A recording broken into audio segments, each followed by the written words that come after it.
हे माँ कात्यायनी, जगदम्बा भवानी, आपको बारंबार कोटि कोटि प्रणाम। ऋषि कात्यायन के घर प्रकट हुई, दुष्टों के संहार को धरा पर आई, सिंह वाहन पर विराजित, कर में खड़ग सुहाए। आपकी कृपा से भक्तों के संकट दूर हो जाए। हे मातेश्वरी, हम सब पर कृपा बरसाओ, भक्ति, साहस और शक्ति का वरदान दिलाओ। नवरात्रि के पावन अवसर पर हम सबको अपने चरणों में स्थान दिलाओ। जय माँ भगवती। ओम नमः शिवाय। प्यारे भक्तों, आप सभी का स्वागत है आज की पावन और भक्तिमय कथा में। सबसे पहले आप सभी को छठे नवरात्रि की हार्दिक शुभकामनाएं। नवरात्रि का यह पवित्र पर्व माँ दुर्गा की आराधना, शक्ति और भक्ति का महान उत्सव माना जाता है। इन 9 दिनों में माँ दुर्गा के 9 दिव्य स्वरूपों की पूजा की जाती है। भक्त पूरे श्रद्धा और भक्ति के साथ माता रानी की उपासना करते हैं। आज के इस विशेष कथा में मैं आपको सुनाने वाली हूँ माँ दुर्गा के छठे दिव्य रूप माता कात्यायनी की पावन कथा। शास्त्रों के अनुसार माता कात्यायनी का अवतार महर्षि कात्यायन के तप से हुआ था। उन्होंने दुष्ट राक्षसों का संहार करके धर्म की रक्षा की, इसलिए यह स्वरूप साहस, शक्ति और धर्म की विजय का प्रतीक माना जाता है। इसके साथ ही आज की कथा में हम जानेंगे चैत्र नवरात्रि का महत्व और उससे जुड़ी हुई पौराणिक कथा। नवरात्रि का यह पर्व हमें संदेश देता है, जब भी जीवन में कठिनाइयाँ आती हैं तो माता रानी की भक्ति और अटूट विश्वास से हर संकट दूर हो जाता है। तो मेरे प्यारे भक्तों, यदि आप चाहते हैं माता रानी की कृपा आपके जीवन पर बनी रहे, आपके जीवन में साहस, सुख और समृद्धि आए, तो पावन कथा को अंत तक अवश्य सुनिए। तो आइए पूरी श्रद्धा और भक्ति के साथ माता रानी की दिव्य कथा को सुनते हैं। जय माँ भगवती, जय माँ कात्यायनी। नैमिषारण्य वह पवित्र स्थान है जहाँ असंख्य मुनि तपस्या और यज्ञ में निरंतर लगे रहते हैं। वही स्थान है जहाँ सृष्टि के अनेक रहस्य उजागर हुए। एक बार शरद ऋतु के आरंभ में जब वातावरण सुगंधित पुष्पों और मंद पवन से भर गया था, तब सभी ऋषि एक विशाल यज्ञशाला में एकत्रित हुए। उस यज्ञ का संचालन महर्षि शौनक जी कर रहे थे। सैकड़ों मुनि, ब्रह्मचारी, साधक उस सभा में उपस्थित थे। सभी का मुख तेजोमय था। उनके हृदय में केवल एक जिज्ञासा थी, देवी के रहस्य, उनकी शक्तियों का सही स्वरूप जानना। सभा में महर्षि भृगु ने कहा, हे सूत जी, हम बार बार सुनते हैं नवरात्रि में प्रत्येक दिन माता के एक एक स्वरूप की पूजा की जाती है, परंतु हमें विशेष जिज्ञासा है, छठे दिन पूजित होने वाली माँ कात्यायनी कौन है? जन्म कैसे हुआ? उन्होंने किस प्रकार दुष्टों का संहार किया और साधुओं को उनकी पूजा से क्या फल मिलता है? यह सुनकर अन्य सभी मुनि भी बोल उठे, हाँ हाँ, हमें भी माँ कात्यायनी की कथा सुननी है, उनके प्राकट्य का रहस्य जानना है। सूत जी ने विनम्रता से हाथ जोड़कर कहा, हे मुनियों, आप अत्यंत पवित्र प्रश्न कर रहे हैं। कात्यायनी माता की कथा केवल पौराणिक आख्यान नहीं, बल्कि साधक के जीवन को आलोकित करने वाला मार्ग है। आज मैं आपको वह कथा सुनाऊंगा जिसे सुनकर मनुष्य अपने भीतर छिपे भय, आलस्य और अज्ञान को नष्ट करता है, क्योंकि कात्यायनी वह देवी है जिनकी शक्ति से असुरों का अंत हुआ, देवताओं ने पुनः स्वर्ग प्राप्त किया। सूत जी ने आगे कहा, बहुत समय पहले की बात है, जब असुरों का आतंक बढ़ गया, देवताओं ने ब्रह्मा, विष्णु, महेश की शरण ली। तब सभी देवी शक्तियों का तेज मिलकर एक दिव्य रूप प्रकट हुआ। वह रूप था माँ कात्यायनी। परंतु माता के प्राकट्य की कथा ऋषि कात्यायन के तप से जुड़ी है, इसलिए पहले हमें ऋषि कात्यायन का चरित्र जानना होगा, क्योंकि उन्हीं के कारण यह दिव्य लीला प्रारंभ हुई। हे मुनियों, प्राचीन काल में कात्यायन नाम के महान ऋषि हुए। वेद और शास्त्रों के परम ज्ञाता, ब्रह्मचर्य और तपस्या के मूर्त स्वरूप थे। उनकी वंश परंपरा कात्य गोत्र से थी, इसलिए उन्हें कात्य कहा गया। ऋषि कात्य के हृदय में एक ही संकल्प था, काश स्वयं भगवती शक्ति मेरी पुत्री के रूप में प्रकट हो और असुरों का विनाश करे। ऋषि कात्यायन ने हिमालय की गुफाओं में जाकर कठोर तप आरंभ किया। उन्होंने व्रत रखा, केवल फल और कंद मूल से जीवन निर्वाह किया। वे दिन रात देवी का स्मरण करते, ओम ऐं ह्रीं चामुंडाय विच्चय मंत्र का जप करते। उन्होंने अपने शरीर को अग्नि के चारों ओर बैठकर तपाया, ठंड में बर्फ पर ध्यान किया। उनकी तपस्या की आभा इतनी प्रबल थी कि देवता, गंधर्व, सिद्ध भी उनके तेज को देखकर चकित हो उठे। उसी समय महिषासुर नामक असुर ने तीनों लोकों में उत्पात मचा रखा था। उनके आतंक से स्वर्ग, पृथ्वी, पाताल सभी पीड़ित थे। देवताओं ने ब्रह्मा, विष्णु, महेश से सहायता मांगी तो त्रिदेव ने कहा, अभी समय आ गया है कि शक्ति स्वयं प्रकट हो। ऋषि कात्यायन के तप का फल वही होगा कि भगवती उनके आश्रम में अवतरित होंगी। एक दिन जब ऋषि कात्यायन संध्या वंदन कर रहे थे, आकाश से दिव्य प्रकाश उत्पन्न हुआ। वह प्रकाश सूर्य से भी हजारों गुना अधिक चमकीला था। उस प्रकाश से अद्भुत रूप प्रकट हुआ। चारों ओर स्वर्णिम आभा छा गई। सिंह पर आरूढ़ 18 भुजाएं, हाथों में त्रिशूल, चक्र, गदा, तलवार, विविध आयुध। देवताओं ने जय ध्वनि की, जय हो माँ कात्यायनी, जय हो महिषासुर मर्दिनी। ऋषि कात्यायन भाव विभोर हो उठे। उन्होंने माँ के चरणों में सिर झुकाया और कहा, हे देवी, आप मेरे तप का परम फल हैं। आप ही जगत की माता हैं। कृपया असुरों का विनाश करके धर्म की स्थापना कीजिए। माँ ने करुणा से कहा, हे कात्यायन, मैं तुम्हारे तप से प्रसन्न होकर तुम्हारी पुत्री के रूप में प्रकट हुई हूँ। आज मेरा नाम कात्यायनी होगा। मैं शीघ्र ही महिषासुर का वध कर देवताओं को स्वर्ग लौटाऊंगी। सूत जी ने कहा, हे मुनियों, ऋषि कात्यायन के आश्रम में माता कात्यायनी का प्राकट्य हो चुका था, परंतु महिषासुर का आतंक दिन प्रतिदिन बढ़ता जा रहा था। उसने देवताओं को स्वर्ग से निकाल दिया। यज्ञ वेदियां टूट गई, ऋषियों की तपोभूमियां उजड़ गईं, नदियां, पर्वत, नगर उनके असुर सेनापतियों से तृष्ट हो उठे। स्वर्ग की अप्सराएं भयभीत होकर इधर उधर भाग रही थीं। गंधर्व और यक्ष छिपने लगे। यह देखकर देवगण व्याकुल हो उठे। देवता ब्रह्मा, विष्णु और महेश के पास गए। वहां सभी देव, इंद्र, वरुण, कुबेर, अग्नि, यम एकत्रित हुए। सभी ने मिलकर हाथ जोड़कर कहा, हे त्रिदेव, महिषासुर के अत्याचार से तीनों लोक विनाश के कगार पर हैं। हम निराश और भयभीत हो चुके हैं। कृपया कर कोई उपाय बताएं। त्रिदेव बोले, महिषासुर का वध केवल शक्ति ही कर सकती है, इसलिए हम सब उनकी सामूहिक शक्तियां मिलकर देवी को असुर विनाश के लिए समृद्ध बनाएंगे। यह कहकर त्रिदेव ध्यानस्थ हो गए। उनके तेज से दिव्य आभा प्रकट हुई। शिव के तेज से त्रिशूल प्रकट हुआ, विष्णु के तेज से सुदर्शन चक्र, ब्रह्मा के तेज से कमंडल और वेद। इंद्र ने वज्र प्रदान किया, वरुण ने शंख और पास दिया, अग्नि ने शक्ति, भाला, यम ने दंड, वायु ने धनुष बाण। इन सभी दिव्य आयुधों को लेकर माता कात्यायनी का स्वरूप और भी भव्य हो गया। देवताओं ने हाथ जोड़कर स्तुति की, जय हो आदिशक्ति कात्यायनी। आप ही ब्रह्मा, विष्णु और शिव का आधार शक्ति हैं। आप ही त्रिलोक की रक्षा करने वाली हैं। हम सब आपकी शरण में हैं।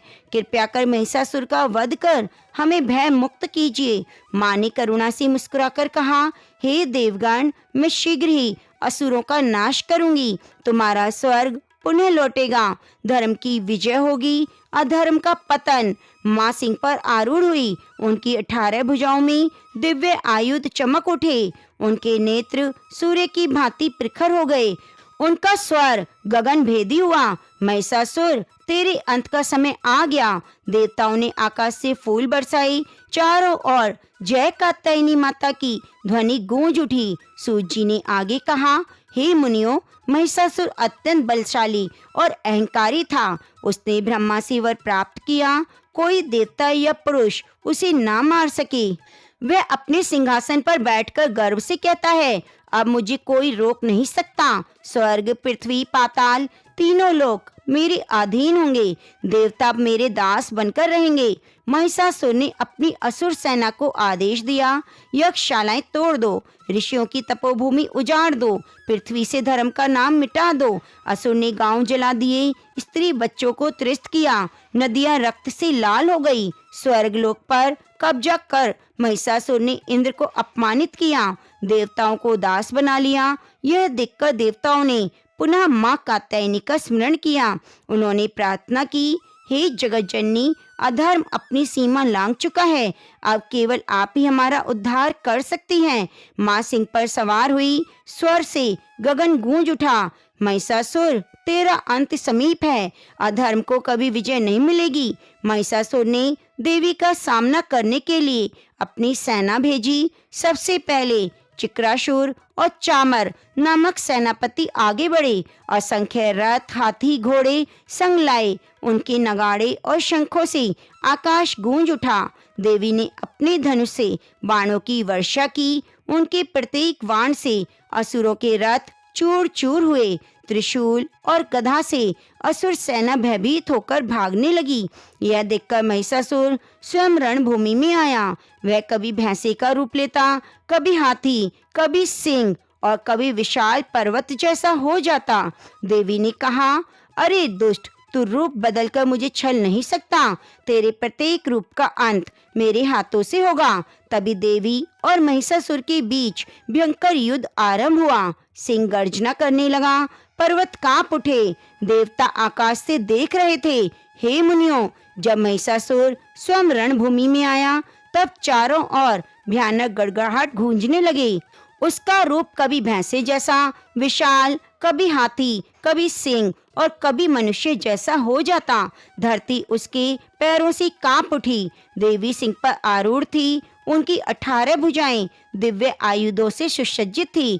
त्रिशूल, चक्र, गदा, धनुष, बाण, तलवार, खड़ग, शूल, घंटा और शंख उनके नेत्र अग्नि की तरह प्रखर थे। महिषासुर ने गगनभेदी गर्जना की और देवी पर आक्रमण किया। वे विशाल सिंगों से पर्वतों को उखाड़कर फेंक रहा था। देवी ने शांत भाव से धनुष उठाया और बाण छोड़ा। पहला बाण महिषासुर की छाती में लगा, दूसरा उसके हाथी रूप में प्रविष्ट हुआ, तीसरा बाण उसके सिंह रूप को भेद गया। परंतु असुर तुरंत नया रूप धारण कर लेता। देवता आकाश में चिंतित होकर देख रहे थे।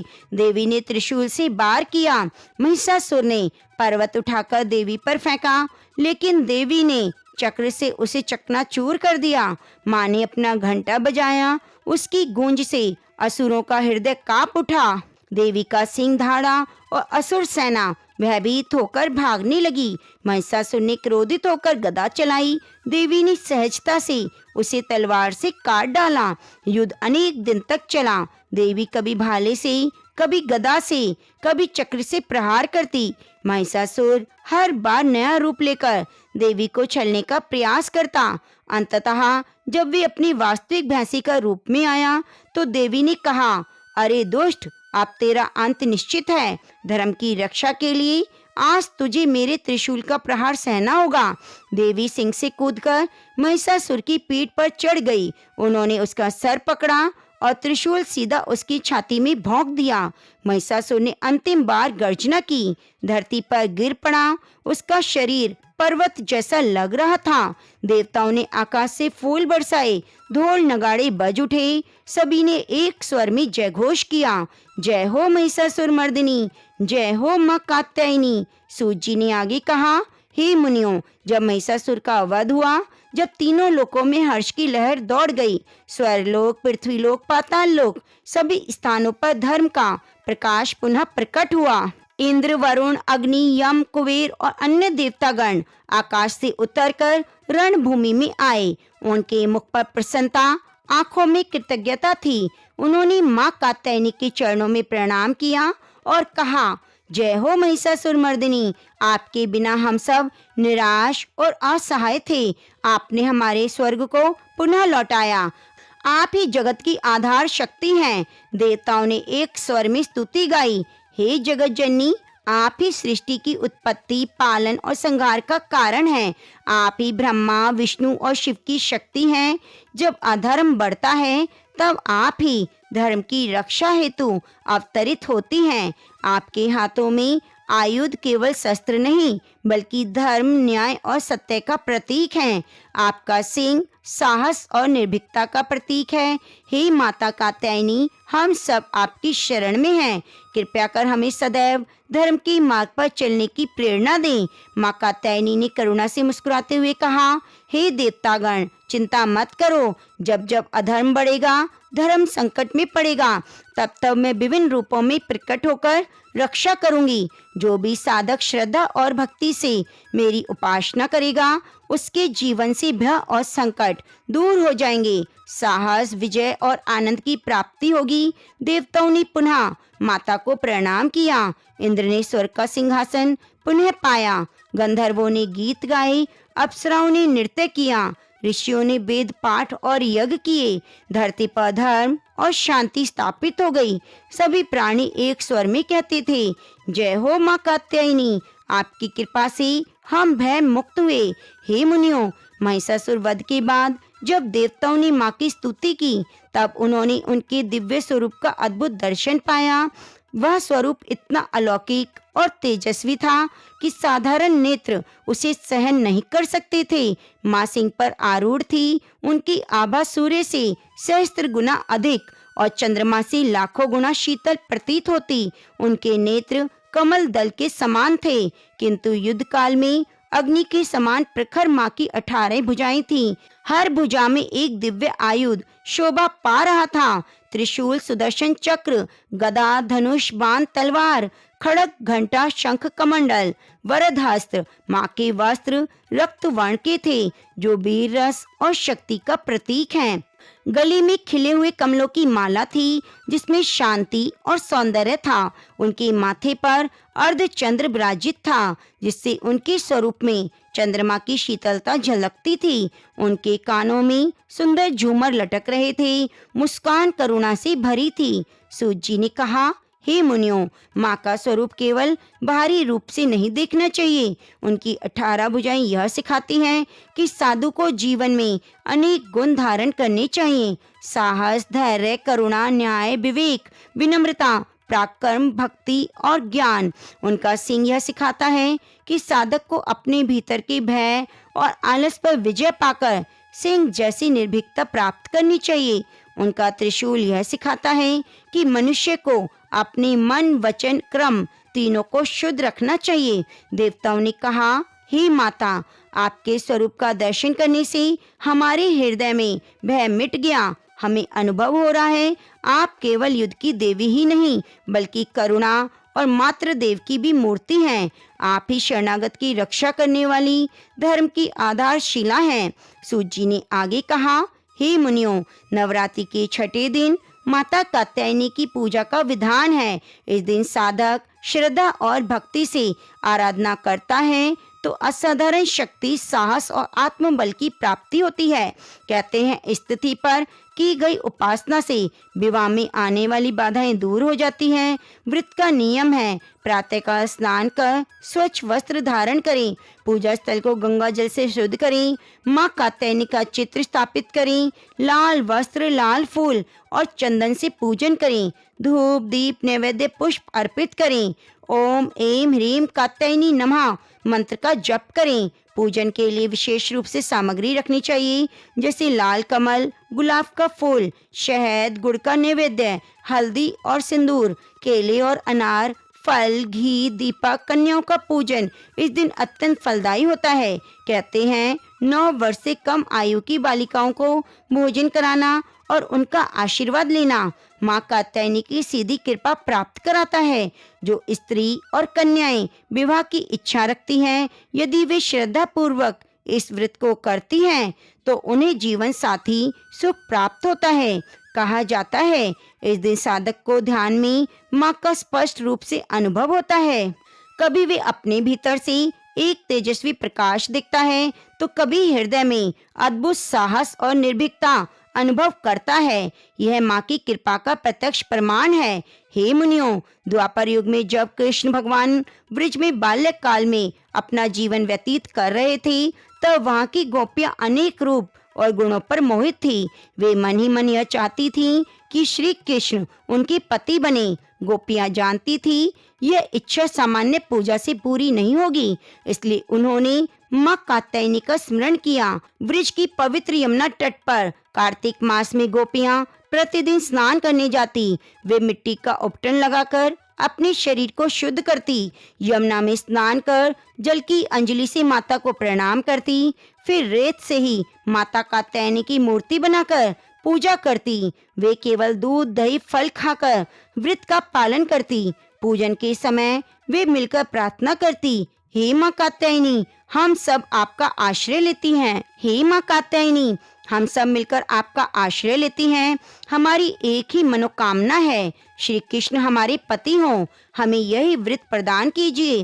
गोपियां अत्यंत दृढ़ निश्चय के साथ इस व्रत को निभाती। वे ठंडी सुबह में यमुना तट पर जाती, व्रत के नियमों का पालन करती, मन को कृष्ण पर केंद्रित करती। ब्रिजवासियों को देखकर लगता था मानो यह कन्याएं दिव्य साधना कर रही हों। माँ कात्यायनी उनकी भक्ति से प्रसन्न हुई। उन्होंने हृदय से आशीर्वाद दिया, गोपिकाओं, तुम्हारी श्रद्धा अद्भुत है, तुम्हारा व्रत सफल होगा, कृष्ण तुम्हारे जीवन की अंग बनेंगे, तुम्हारी मनोकामना पूरी होगी। एक दिन जब गोपियां व्रत के बाद यमुना में स्नान कर रही थी, तब श्री कृष्ण ने उनके वस्त्र चुराकर वृक्ष पर रख दिए। गोपियां शर्माकर जल में छिप गईं। श्री कृष्ण ने हंसते हुए कहा, यदि तुम अपने वस्त्र चाहती हो तो जल से बाहर आकर हाथ जोड़कर मुझे प्रणाम करो।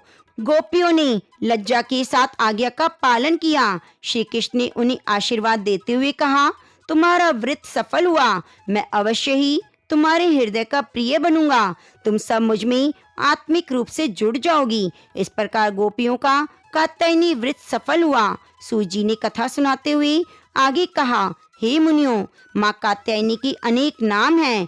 विभिन्न अवसरों पर विभिन्न भावों में भक्त उन्हें विभिन्न नामों से पुकारते हैं। कात्यायनी, महिषासुर मर्दिनी, भवानी, जयदायिनी, वरदायिनी। माँ का स्वरूप केवल बाहरी नहीं, विभिन्न गहन रहस्यों से भरा है। उनका सिंह वाहन निर्भीकता और आत्मबल का प्रतीक है। 18 भुजाएं यह दर्शाती हैं कि साधक को जीवन में बहुआयामी होना चाहिए।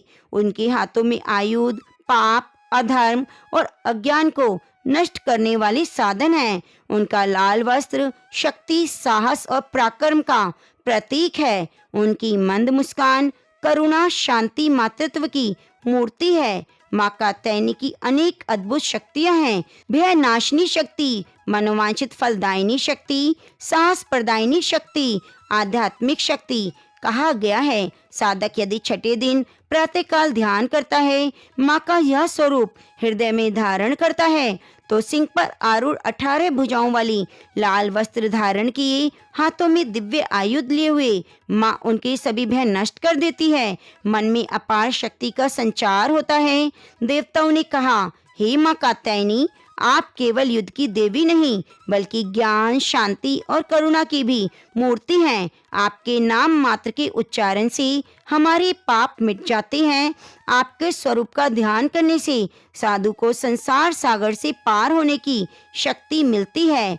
माँ कात्यायनी के अनेक नाम और स्वरूप हैं, जो भक्तों को अलग अलग प्रकार की प्रेरणा देते हैं। उनका प्रत्येक आयुध और वाहन आध्यात्मिक सिद्धांत का प्रतीक है। उनके रहस्य में शक्तियां साधक को भय, दुख और अज्ञान से मुक्त कर मोक्ष की ओर ले जाती हैं। हे मुनियों, जिन साधकों ने श्रद्धा और भक्ति से माँ कात्यायनी की उपासना की है, उन्हें केवल सांसारिक नहीं बल्कि आध्यात्मिक फल भी मिला है।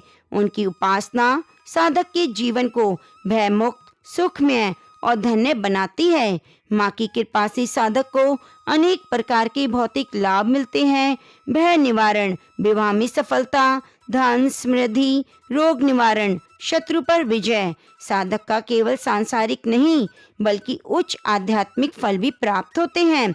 मन की शुद्धि, भक्ति की दृढ़ता, ज्ञान की प्राप्ति, साहस और धैर्य, मोक्ष की ओर अग्रसर। कथा में वर्णित है, अनेक भक्तों ने माँ की उपासना से चमत्कारी अनुभव किए। किसी को कठिन युद्ध में विजय मिली, किसी को संतान प्राप्ति हुई, किसी के घर में ऐश्वर्य आया, किसी को आध्यात्मिक आनंद की अनुभूति हुई। देवताओं ने कहा, हे माता, आपके पूजन से देवगण भी शक्तिशाली होते हैं। आपसे ही हमें विजय प्राप्त होती है। आप ही हमें धर्म की प्रेरणा देती हैं। आपके बिना हमारा अस्तित्व अधूरा है। माँ कात्यायनी की उपासना साधु को यह संदेश देती है कि भय और अधर्म चाहे जितना बड़ा हो, सच्ची श्रद्धा और भक्ति से उसका नाश संभव है। उपासना केवल फल प्राप्त करने के लिए नहीं, बल्कि आत्मा को परमात्मा से जोड़ने के लिए है। माँ कात्यायनी की महिमा केवल शास्त्रों में नहीं, बल्कि लोक कथाओं और जनश्रुतियों में है। गांव-गांव, नगर-नगर, यहाँ तक कि चरवाहे किसानों के बीच माँ की महिमा पीढ़ी दर पीढ़ी सुनाई गई। इन कथाओं से माँ की कृपा का प्रत्यक्ष अनुभव होता है। कहते हैं, प्राचीन काल में कन्या का विवाह बार बार विफल हो रहा था। पिता असहाय थे, परिवार निराश। तब उस कन्या ने माँ कात्यायनी का व्रत किया। छठे दिन व्रत करके माँ के चरणों में प्रार्थना की, हे माता, यदि आप मेरी सच्ची माँ हैं तो लाज रखिए। व्रत समाप्त होते ही योग्य वर स्वयं उसके घर आया। विवाह संपन्न हुआ। तभी से लोक में कहा जाने लगा, कात्यायनी व्रत से विवाह की बाधाएं मिट जाती हैं। एक लोक कथा यह भी प्रचलित है, कभी एक गांव में राक्षस उत्पात मचाने लगे। लोग भयभीत होकर भागने लगे। गांव की स्त्रियों ने सामूहिक रूप से माँ कात्यायनी का पूजन किया। उसी रात भयंकर तूफान आया। वह राक्षस अचानक मृत पाया गया। लोगों ने समझा यह माँ की प्रत्यक्ष कृपा है। एक अन्य कथा के अनुसार एक साधक असाध्य रोग से पीड़ित था। वह माँ कात्यायनी की मूर्ति के सामने बैठकर रोज मंत्र जप करता। कुछ ही दिनों में उसका रोग मिट गया। उसके जीवन में माँ की सेवा का व्रत मिला। गांव में किसान आज भी मानते हैं, यदि फसल पर विपत्ति आ जाए, सूखा, बाढ़ आ जाए, तो माँ कात्यायनी का पूजन करने से फसल बच जाती है। इसलिए कई क्षेत्रों में माँ की विशेष रूप से पूजा खेतों के बीच में की जाती है।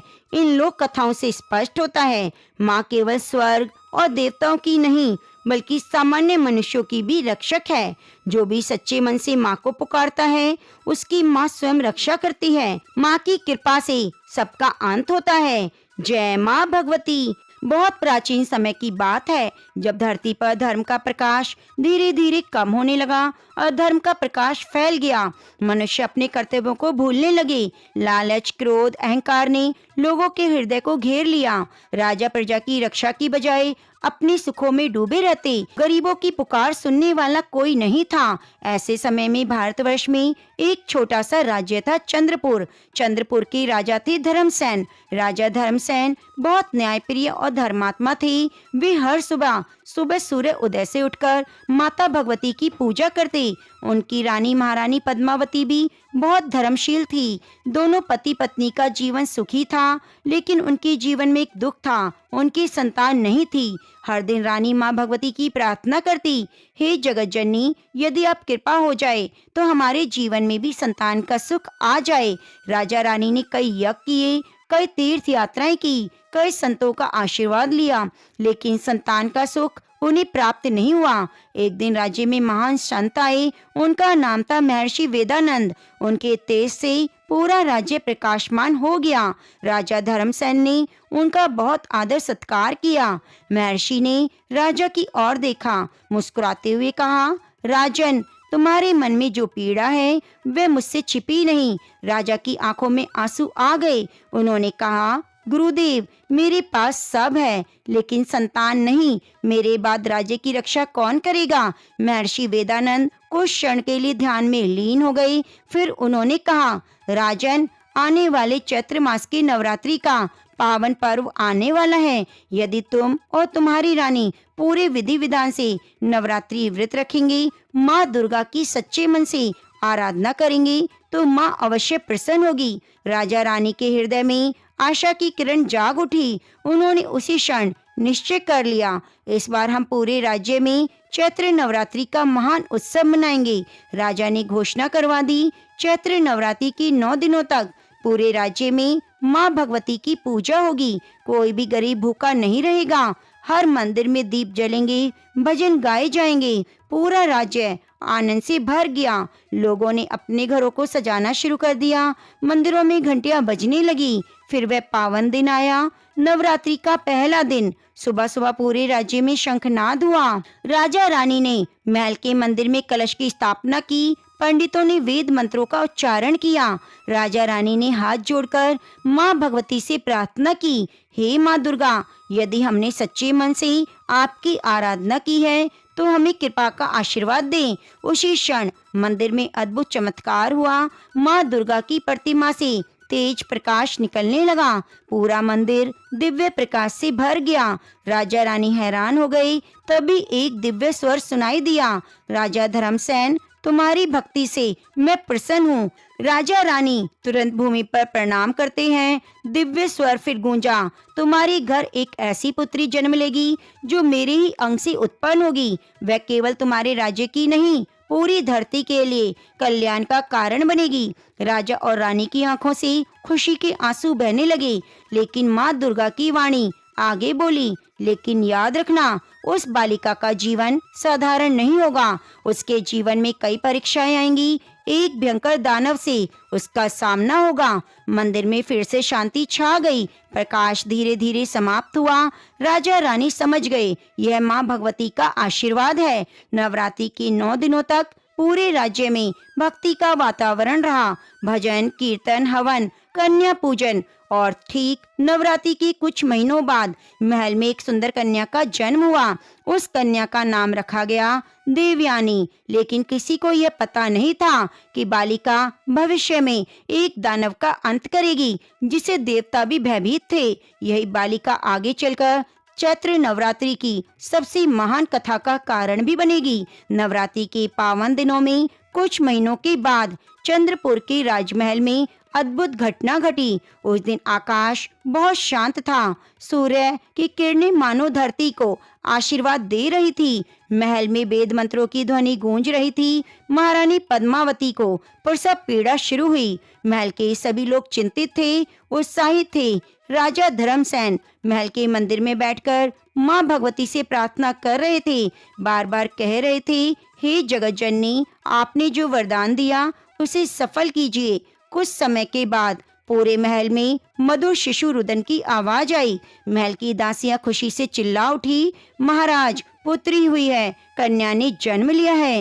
राजा धर्मसेन की आंखों में आंसू आ गए। उन्होंने तुरंत मंदिर में माथा टेका, हे माँ दुर्गा, आपकी कृपा अपरंपार है। जब राजा ने अपनी पुत्री को पहली बार देखा, उन्होंने तुरंत मंदिर में माथा टेका, हे माँ दुर्गा, आपकी कृपा अपरंपार है। जब राजा ने अपनी पुत्री को पहली बार देखा तो वे आश्चर्य से भर गए। कन्या का चेहरा अत्यंत तेजस्वी था।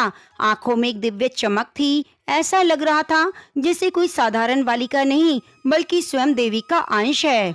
महल में कई दिनों तक उत्सव मनाया गया। राज्य के गरीबों को भोजन कराया गया। मंदिरों में दीपक जलाए गए। हर और आनंद और भक्ति का वातावरण था। महर्षि वेदानंद को भी महल में बुलाया गया। उन्होंने उस बालिका को देखा और कुछ क्षणों तक ध्यान में लीन हो गए। फिर मुस्कुराते हुए बोले, राजन, यह बालिका साधारण नहीं, यह माँ भगवती की कृपा से जन्मी है। राजा ने पूछा, गुरुदेव, इसका नाम क्या होना चाहिए? तो ऋषि ने कहा, नाम होगा देवयानी, क्योंकि ये देवताओं की कृपा से जन्मी है। नामकरण संस्कार बड़े धूमधाम से हुआ। लेकिन उसी समय धरती के दूसरे छोर पर एक भयानक घटना घटी। चंद्रपुर से दूर घने जंगलों के बीच काला पर्वत था। उस पर्वत के नीचे गुफा में भयंकर राक्षस रहता था। उसका नाम था रक्तासुर।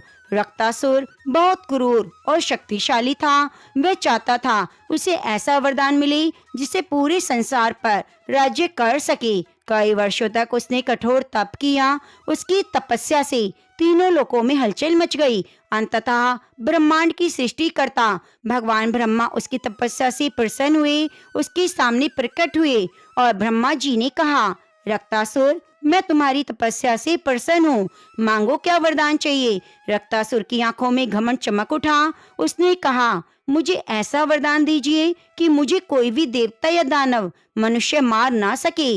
ब्रह्मा जी सोच में पड़ गए। उन्होंने कहा, ये संभव नहीं, प्रकृति के नियमों के विरुद्ध है। रक्तासुर ने थोड़ी देर सोचा, फिर चालाकी से बोला, मुझे ऐसा वरदान दो कि मेरी मृत्यु केवल एक स्त्री के हाथों से हो जो देवी का अंश हो। रक्तासुर को विश्वास था कि ऐसी स्त्री कभी जन्म लेगी ही नहीं। ब्रह्मा जी ने कहा, तथास्तु। जैसे ही वरदान मिला, रक्तासुर जोर जोर से हंसने लगा। उसने सोचा, अब मुझे कोई मार नहीं सकता, लेकिन उसे यह नहीं पता था उसी समय चंद्रपुर के महल में देवी के अंश से जन्मी एक बालिका देवयानी जन्म ले चुकी है। देवयानी जैसे जैसे बड़ी हुई, उसके अंदर कई अद्भुत गुण दिखाई देने लगे। वे बहुत दयालु थी। महल के बगीचे में पक्षियों को दाना खिलाती, गरीबों को भोजन कराती। कभी कभी जब वह मंदिर में जाती तो वहाँ के दीपक अपने आप प्रज्वलित हो जाते। महल के लोग यह देखकर आश्चर्य में पड़ जाते।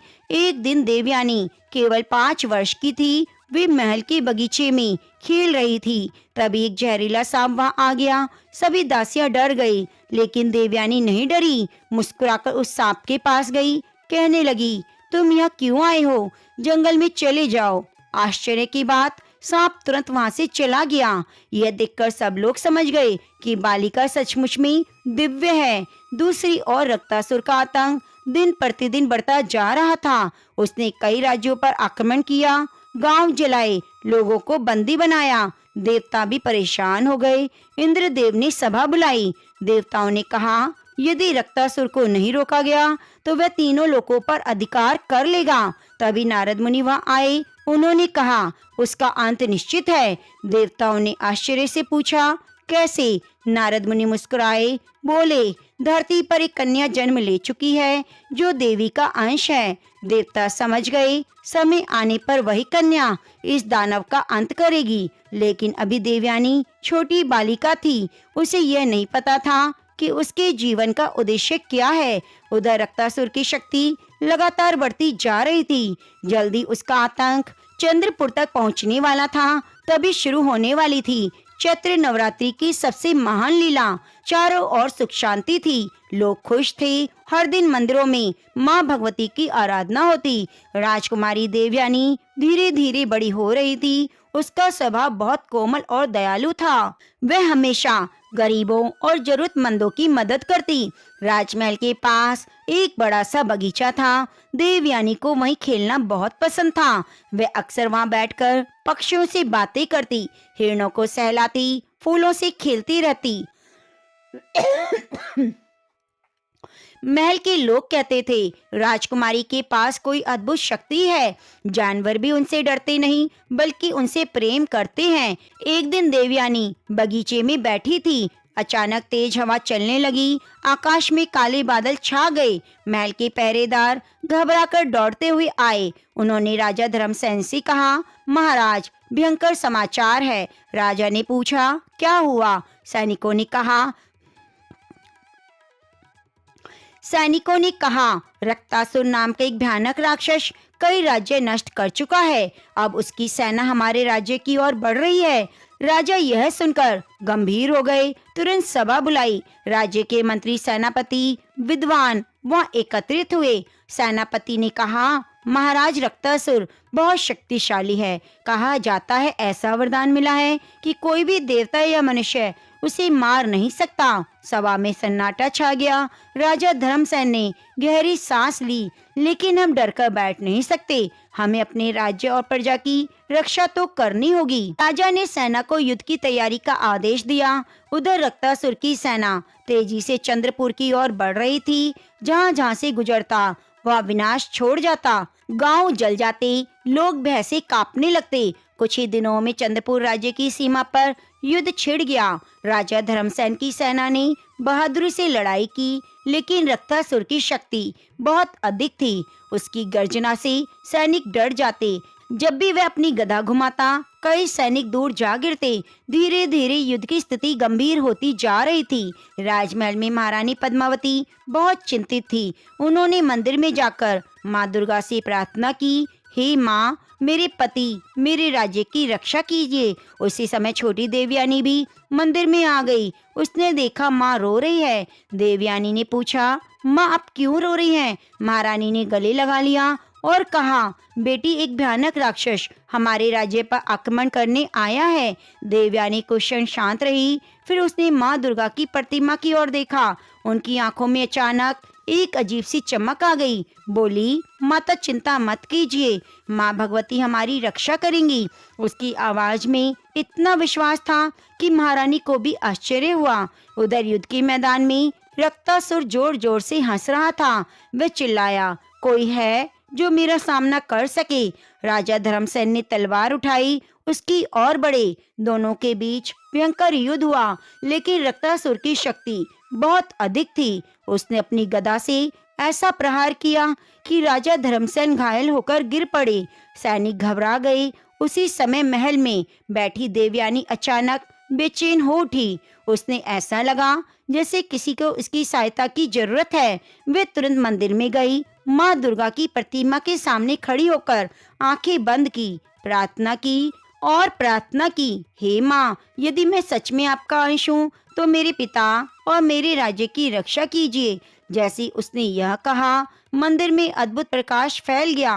माँ दुर्गा की प्रतिमा से तेज प्रकाश निकलने लगा। देवयानी के शरीर की चारों ओर भी दिव्य आभा फैल गई। उधर युद्ध मैदान में अचानक चमत्कार हुआ। आकाश में तेज प्रकाश दिखाई दिया। रक्तासुर की सेना घबरा गई। राजा धर्मसेन के सैनिकों के अंदर अचानक साहस आ गया। पूरी शक्ति के साथ युद्ध करने लगे। रक्तासुर कुछ क्षणों के लिए भ्रमित हो गया।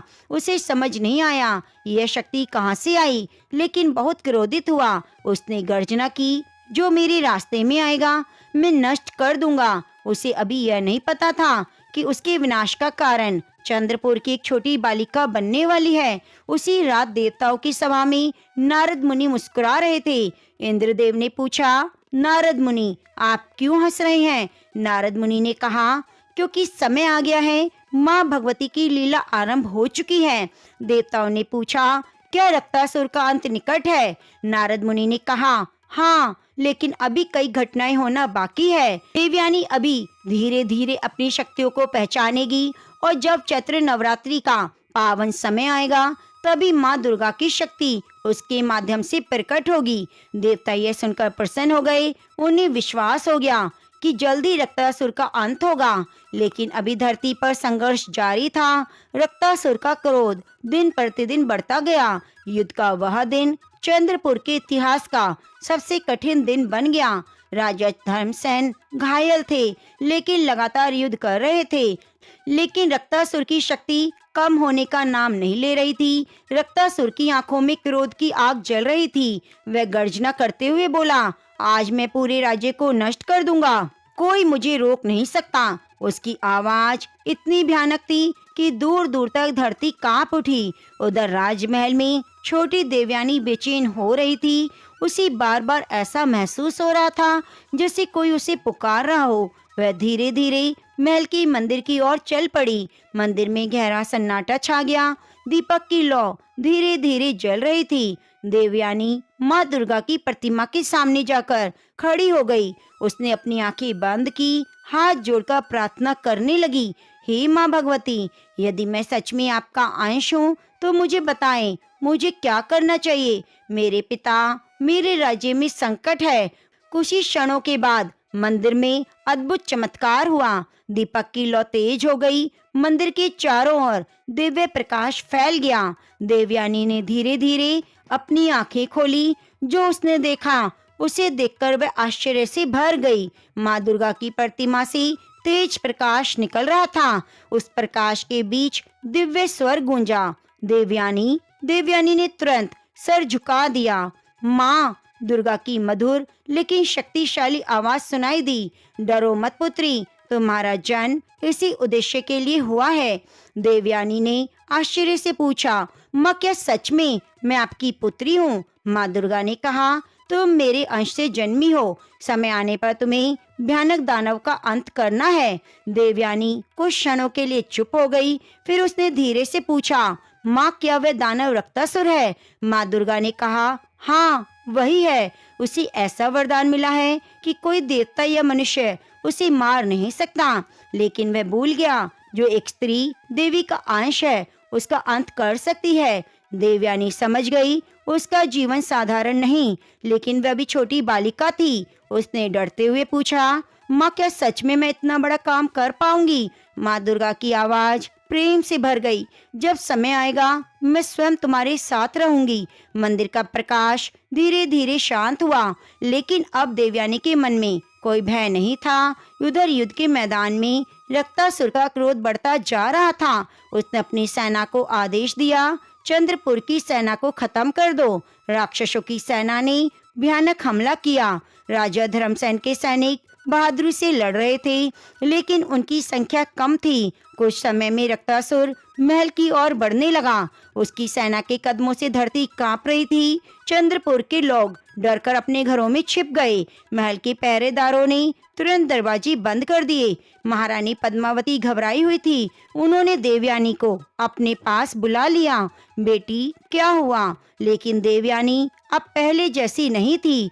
आंखों में आत्मविश्वास था। बोली, माता डरिए मत, माँ भगवती हमारे साथ है। उसी समय महल के बाहर भयानक गर्जना हुई। रक्तासुर महल के द्वार तक पहुंच गया। उसने जोर से हंसते हुए कहा, राजा धर्मसेन अब तुम्हारा अंत निश्चित है। उसने विशाल गदा से महल के दरवाजे पर प्रहार किया। दरवाजा जोर से हिल गया। सैनिकों के चेहरे पर डर साफ दिखाई दे रहा था, लेकिन उसी समय महल के अंदर से तेज प्रकाश बाहर आने लगा।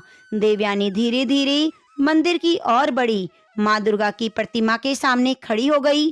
कहने लगी, हे माँ, अब समय आ गया, मेरे राज्य की रक्षा कीजिए। अचानक मंदिर में भयंकर प्रकाश फैल गया।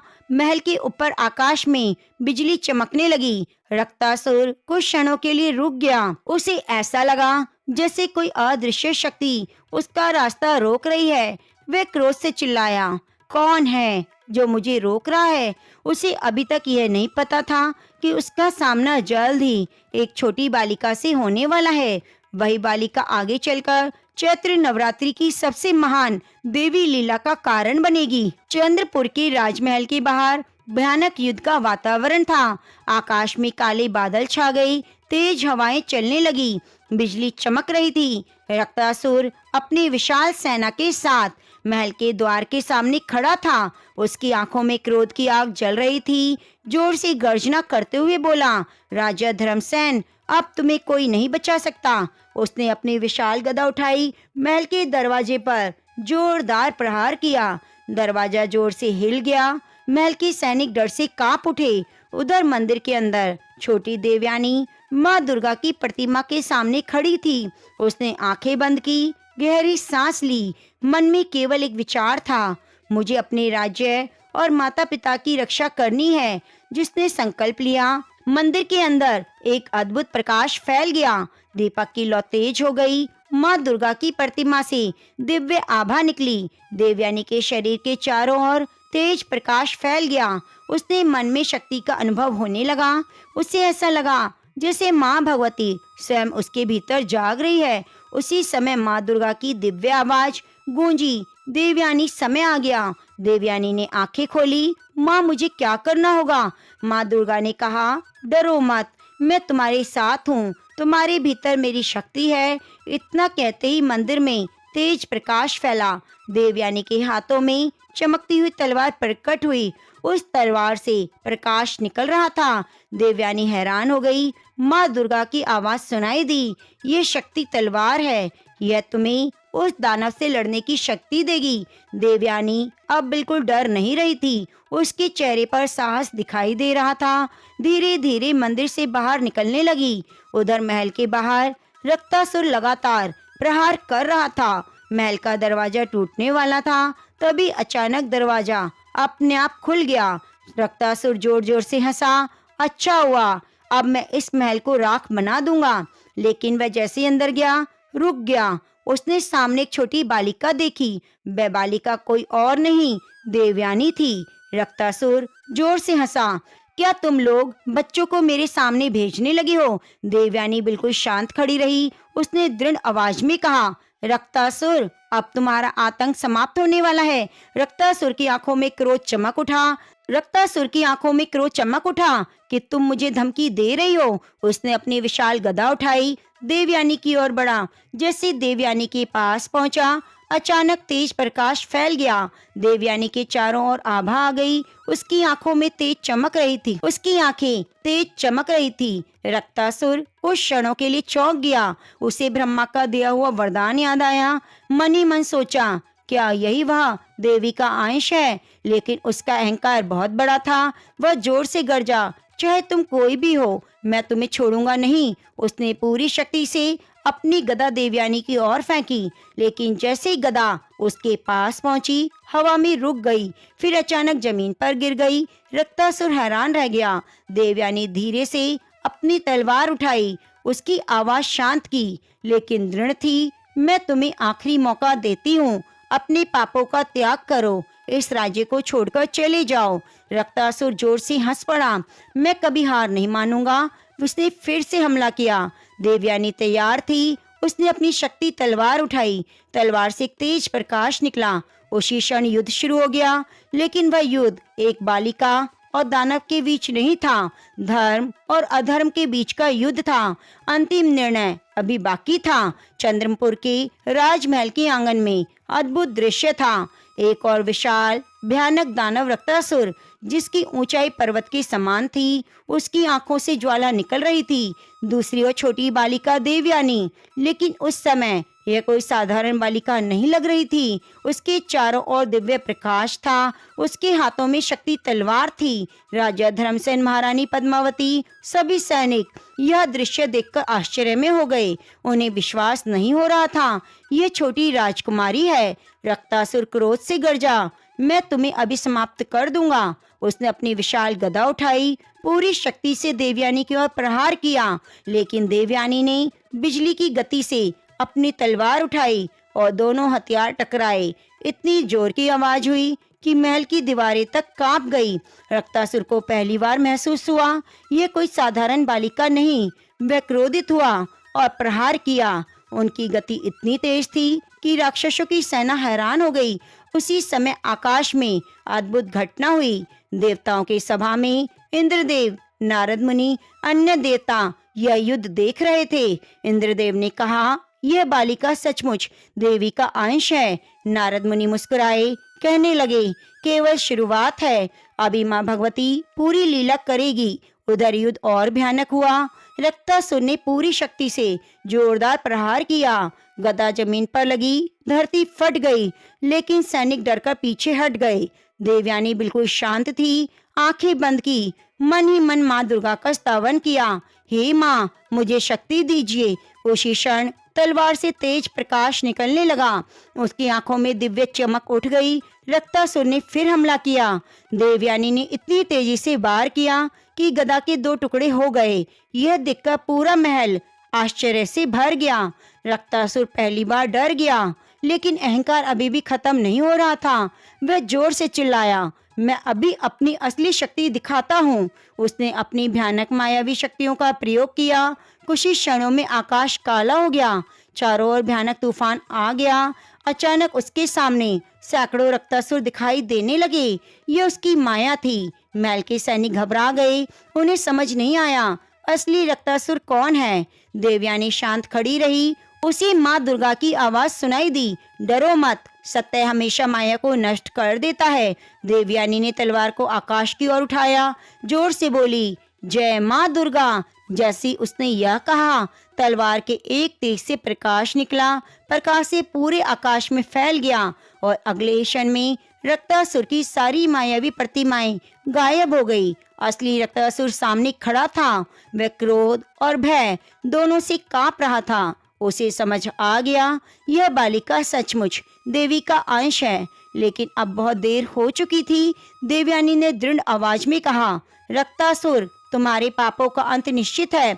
उसने तलवार उठाई। युद्ध का अंतिम चरण शुरू हुआ। चंद्रपुर का राजमहल का आंगन युद्ध भूमि बन चुका था। चारों ओर टूटी दीवारें, बिखरे हथियार, घायल सैनिक दिखाई दे रहे थे। महल के बीचों बीच देवयानी और रक्तासुर आमने सामने खड़े थे। रक्तासुर पहले जैसा अहंकारी नहीं था। उसके मन में पहली बार भय उत्पन्न हुआ, लेकिन उसका क्रोध अभी शांत नहीं हुआ। वह जोर से गरजा, इतनी आसानी से मैं हारने वाला नहीं। इतना कहते उसने अपनी मायावी शक्तियों का सहारा लिया। दोनों हाथ आकाश की ओर उठाए, जोर से मंत्रों का उच्चारण किया। उसी क्षणों में आकाश पूरी तरह काला हो गया। तेज तूफान चलने लगे। अचानक धरती से आग की लपटें उठने लगी। रक्तासुर ने भयानक अग्नि राक्षस को उत्पन्न किया। यह राक्षस आग से बना हुआ था। आंखें अंगारों की तरह जल रही थी। महल के सैनिक डरकर पीछे हट गए। रक्तासुर हंसते हुए बोला, अब देखता हूँ यह छोटी बालिका कैसे बढ़ेगी। अग्नि राक्षस देवयानी की ओर तेजी से भागा, लेकिन देवयानी शांत खड़ी थी। आंखें बंद की, माँ दुर्गा को याद किया। हे माँ, मेरी सहायता कीजिए। उसी क्षण चमत्कार हुआ।